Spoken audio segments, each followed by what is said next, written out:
তো গাইস দিদি কিন্তু আবারও কিন্তু শুকনো মাংস রান্না করার জন্য সব কিছু রেডি করে নিলেন। এখানে মশলাপাতি যা কিছু আছে সব কিছু রেডি করে নিলেন।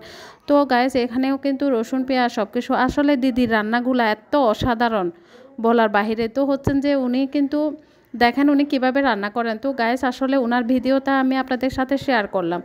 উনি এত সুন্দর রান্না করতে পারেন। তো গাইস উনি কি পরিমাণ তেল দিয়েছেন দেখেন। তেল দেওয়ার পরে হচ্ছে যে ওখানে প্রথমে উনি তেল গরম হওয়ার পরে হচ্ছে যে এই লবণ, তারপরে হচ্ছে যে তেজপাতা, গরম মশলা দিয়ে দিবেন। তো গাইজ এখানে কিন্তু গরম মশলা উনি রেডি করে রেখেছেন আর মশলাপাতি বেটে রেখেছেন। তো এটা হচ্ছে যে গায়ে শুকনা মাংস, উনি শুকনা মাংস আজকে রান্না করবেন। আর এখানে হচ্ছে যে আদা রসুন বাটা উনি রেখে দিয়েছেন ফ্রিজে, ওখান থেকে বের করে হচ্ছে যে উনি এখন দিয়ে দিবেন ওখানে।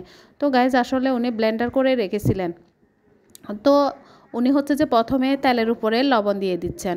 লবণ দেওয়ার পরে তো হচ্ছে যে ওখানে গরম মশলা দিয়ে দিবেন। তো গরম মশলা দিয়ে দেওয়ার পরে হচ্ছে যে উনি হালকা দেখে রেখে হচ্ছে যে আবার রসুন বাটা আর হচ্ছে যে আদা বাটা দিয়ে দিবেন। তো গাইস আসলে ওনার রান্না এত মজা হয়, আপনারা আসলে মানে বললে হয়তো বা বিশ্বাস করবেন না। আমি ওনার ওনার রান্নাগুলো এত আমার অসাধারণ লাগে। তো গাইস সেজন্য হচ্ছে যে আমি আসলে ওনার প্রত্যেকটা রান্না কিন্তু আমি ভিডিও করে নিলাম। তো গাইস আপনারাও চাইলে কিন্তু এভাবে রান্না করতে পারেন। তো গাইস উনি কিন্তু সব কিছু একসাথে দিয়ে দিচ্ছেন ওখানে। উনি কিন্তু এখানেও কিন্তু গরম পানি ইউজ করবেন। তো হচ্ছে যে উনি এই যে মশলাপাতি সব কিছু দিয়ে দিচ্ছেন। সব কিছু দেওয়ার পরে হচ্ছে যে উনি ভালো করে কষিয়ে নেবেন। আর হচ্ছে যে গরম পানি হালকা দিয়ে হচ্ছে যে একদম ভালো করে কষিয়ে নেবেন উনি। তো এখানে এই যে মশলাপাতি যেখানে বাটা হয়েছিল ওইটা কিন্তু ধুয়ে উনি দিয়ে দিবেন। উনি দেওয়ার পরে হচ্ছে যে ভালো করে কষিয়ে, ওখানে যে পানিটা দেওয়া হয়েছে ওইটাও কিন্তু গরম পানি।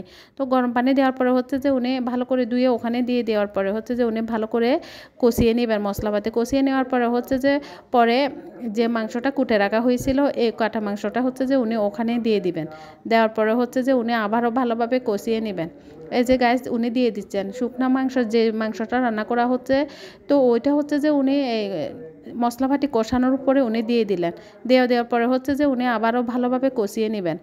তো গাইস আসলে উনার রান্নাটা আসলে মানে কি বলে বুঝাবো, এত মজা হয় ওনার রান্না। তো গাইস দেখেন উনি কিন্তু কষানো হয়ে গেছে। এখন কিন্তু উনি দিয়ে ওই যে বেগুন কখনো কিন্তু বেগুন আর শুকনো মাংস রান্না খেয়েছেন কিনা জানি না, তবে আমিও প্রথম কিন্তু ওনার হাতের রান্না খেলাম। এই যে বেগুন আর শুকনা মাংস বেগুন দিয়ে রান্না করা আসলে প্রথম ওনার থেকে খেলাম আমি আসলে প্রথমে জানতাম না যে আসলে বেগুন দিয়ে যে শুকনা মাছ রান্না করা হয়, শুকনা মাংস রান্না করা হয়। তো হচ্ছে যে উনি বেগুনগুলা দেওয়ার পরে হচ্ছে যে আর একটু কষিয়ে এখন উনি গরম পানির ঝোল দিয়ে দিলেন।